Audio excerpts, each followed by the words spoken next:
고령 운전자 면허 제한 논란이 재점화가 될 듯합니다.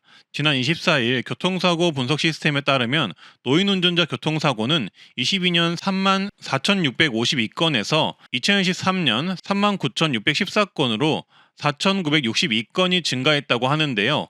이에 정부는 5월경 고령자 조건부 면허제 도입 검토 등의 방안을 내놓기도 했었습니다. 그런데 최근 고령자 운전에 대한 논란이 다시 일면서 다시 또 고령자 조건부 면허 도입 논의가 수면 위로 올라올 가능성이 늘었는데요. 옆 나라 일본의 사례를 보면 75세 이상 고령 운전자에게 한정 면허 제도를 도입했는데 3년 동안 신호 무시, 과속 등 교통법규 위반 경력이 있다면 시험을 다시 보게 하고 면허 갱신 시 기억력과 판단력을 측정하는 검사도 병행한다고 합니다. 또한 자동 브레이크 안전장치를 의무화하는 방안도 추진한다고 합니다. 그래서 지난 5월달에 발표한 고령자 조건부 면허에 관한 다양한 검토 방안이 다시 이야기가 나올 듯한데요. 관련 내용 보시면서 관련 방안이나 아이디어가 있다면 댓글 남겨보시길 바라겠습니다. 고령자 운전 능력 평가를 통한 조건부 면허제 도입 검토 관련 논란이 있었는데요. 언론에서 나온 이야기를 종합해보면 65세 이상 고령자의 경우 운전 능력을 평가해 야간 운전 금지